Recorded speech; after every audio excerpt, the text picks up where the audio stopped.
Oke, baik. Selamat pagi mahasiswa sekalian ya. Saya harap Anda tetap dalam keadaan sehat, tetap bersemangat, dan tentunya siap untuk mengikuti materi saya pada kali ini ya.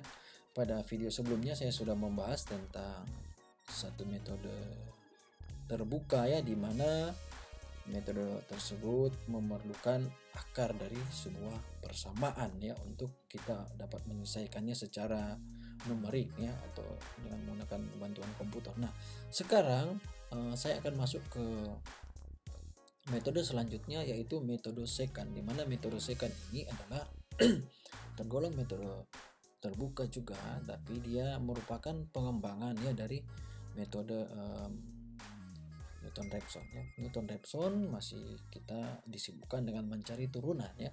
Sementara untuk metode secant ini maka kita tidak lagi disibukkan dengan mencari turunan, tetapi ya metode ini membutuhkan dua nilai X awal atau membutuhkan dua nilai tebakan awal ya, dua nilai tebakan awal yang biasa kita namakan X1 dan X2 atau XN dan XN kurang 1 ya. X sekarang dan X sebelumnya.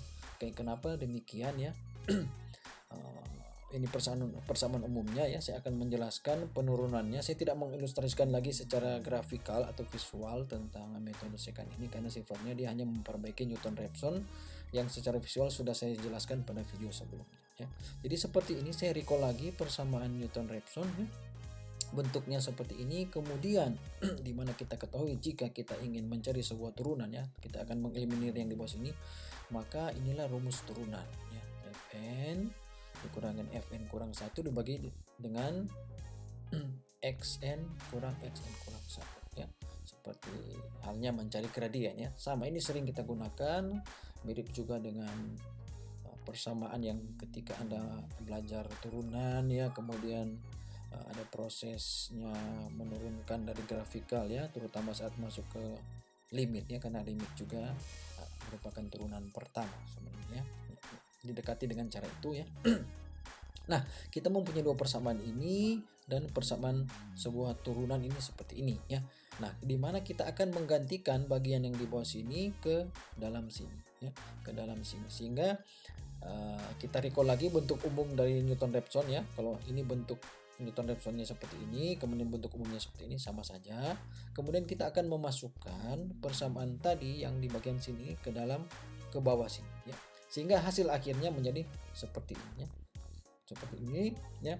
Prosesnya tidak perlu saya jelaskan, Anda bisa mengutak-atik sendiri ya. Sehingga nanti di sini ada faktor yang namanya xn plus 1 atau xn sekarang atau xn masa depannya. Kalau kita bilang xn masa depan masa depan yang belum kita tahu adalah didapatkan dari ada bagian yang mengandung xn x sekarang ya, dan juga xn kurang 1 ya. Anda lihat di sini xn kurang 1, kemudian juga kita akan mencari f xn kurang 1 ya, fungsinya ya.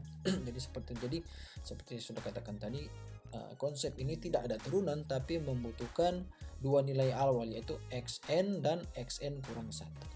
Oke, nah, nanti bagaimana cara penyusunan manualnya akan kita lihat pada contoh-contoh selanjutnya. Oke, contoh ya, ini bentuk umumnya ya, untuk diingatkan saja kepada Anda. Contoh kita misalnya memiliki soal seperti ini. Temukan akar persamaan dari x kuadrat kurang x kurang 1, di mana nilai tebakan awal atau nilai x awal itu 3 dan 2 ya. Di sini berarti ini x n-nya dan ini adalah xn kurang 1. Oke, bagaimana cara menyelesaikannya? Seperti biasa kita menggunakan bantuan tabel ya. Kita masukkan ke dalam tabel dulu x1-nya dan x2-nya atau xn dan xn kurang 1 ya. Seperti itu ya, jangan bingung ya. Saya melambangkan dengan seperti ini ya. Tapi saya harap Anda bisa mengerti ya, ini x1 dan x2 ya. Sehingga cara memasukkannya adalah kita menggunakan ya rumus ini. xn-nya berarti x yang sekarang berarti 3 ya, masukkan 3 ke sini, kemudian xn-nya itu adalah yang ini 5, kemudian xn kurang 1 berarti sama dengan 3 kurang 2 itu 1 ya, dikali dengan tadi 5 ya. Kemudian di bagian di bawahnya adalah fxn berarti fxn ini 5 dikurangi dengan fn kurang 1 ya, berarti sini 1, 5 kurang 1 4 ya. Kemudian setelah kita masukkan perhitungannya, kita masukkan lagi xn-nya di sini, berarti 3 kurang dari nilai yang sudah kita dapatkan tadi di sini bagi dengan nilai yang sudah kita dapatkan di sini, maka muncullah nilai baru yang namanya xn plus 1. Xn plus 1 itu adalah ini ya, 1,75. Nah, nilai 1,7. Nah, perhatikan pada iterasi yang berikutnya ya, pada iterasi pertama ini kita akan menggunakan nilai baru ini sebagai xn, dan nilai yang lama tadi, yang tadi xn kurang 1 itu menjadi xn ya. Nah, perhatikan ini 3 ini kita tidak kita cari tapi dia pindah ke sini ya. 3 yang pada iterasi sebelumnya dia jadi adalah xn, sekarang dia menjadi xn kurang 1 karena kita sudah menemukan xn yang baru di sini ya. Kemudian setelah kita mendapatkan dua nilai baru tadi ya, ini yang 3 sebenarnya nilai yang lama tapi dia hanya berganti posisi. Sebenarnya nilai yang baru hanya ini ya. Setelah kita mendapatkan kedua nilai ini, maka barulah kita memasukkan ke persamaan ini lagi ya. Persamaan ini lagi tentunya dengan nilai xn dan xn kurang 1 yang ini, atau x1 dan x2 ya.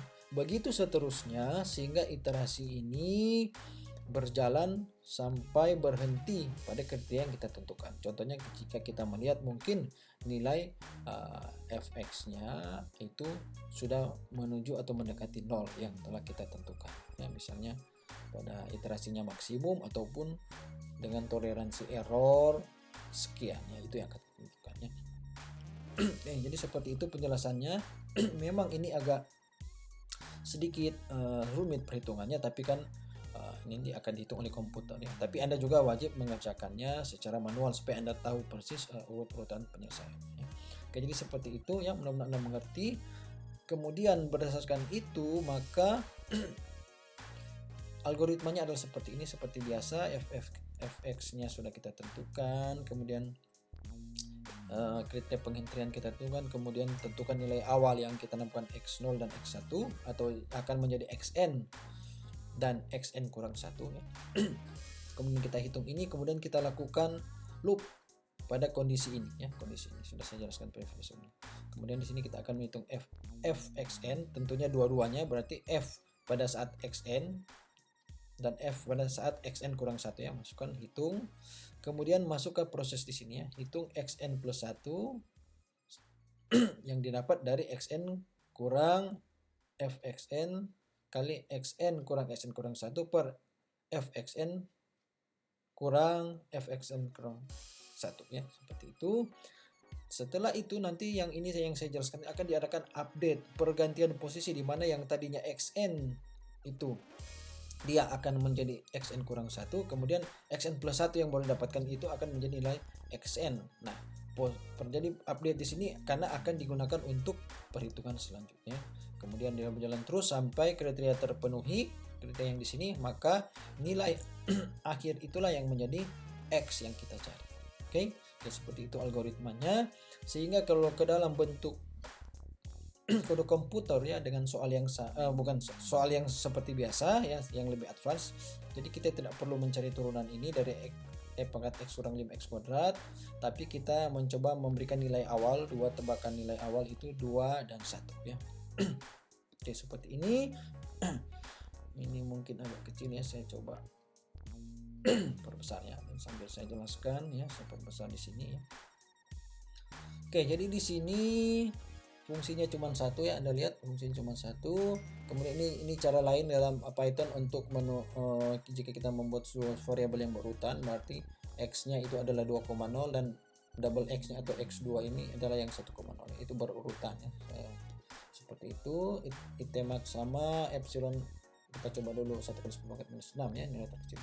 Kemudian ini seperti biasanya kosmetik untuk tampilan saja. Nah, ini yang tadi saya jelaskan di sini bahwa proses ini akan berlanjut mengikuti persamaan ini ya, yang sudah sering saya sebutkan, dimana kemudian di bagian dua kode ini adalah menggantikan posisi tadi ya. Jadi posisi ini akan saling dipertukarkan, x menjadi xx ya, kemudian yang 3x ini xxx akan menjadi x1 ya. Ini yang update tadi di bagian algoritma. Jadi perlu Anda perhatikan di situ, jangan lupa merubah tempatnya sehingga Anda melakukan perhitungan yang benar untuk iterasi atau step berikutnya. Jadi kita coba running saja yang program yang ini ya. Saya coba kecilkan lagi untuk normalnya ya. Itu kita running, kita lihat hasilnya seperti apa. Kayak Anda lihat hasilnya seperti ini ya. Anda buktikan tadi 2 dan 1 inilah awalnya. 2 dan 1, kemudian dia melakukan perhitungan, kemudian dia melakukan mencari X yang baru ini ya, 0,77910 ya. Anda lihat situ, kemudian nilai X yang tadinya XN pindah menjadi XN kurang 1 pada iterasi berikutnya. Begitu seterusnya sampai iterasi ini terhenti ya, terhenti tentunya dengan kriteria yang sudah kita tentukan, dan hasilnya adalah 0,605267 ya. Bagaimana kalau kita perkecil lagi nilai epsilonnya, akan lebih kecil lagi, ganti jadi 9. Kita lihat apa yang terjadi dengan akarnya berbeda atau enggak ya. Ya, iterasinya bertambah tapi kira-kira akarnya sudah tidak terlalu jauh berbeda ataupun sama kalau kita menggunakan ketelitian misalnya 6 angka di belakang koma ya. Jadi seperti itu proses perhitungan dari metode secant ya. Kita coba plot, tentunya ya sama ya karena posisinya sama ya, ini seperti ini sama. Nah, seperti itu, ini grafik visualisasinya ya, seperti itu.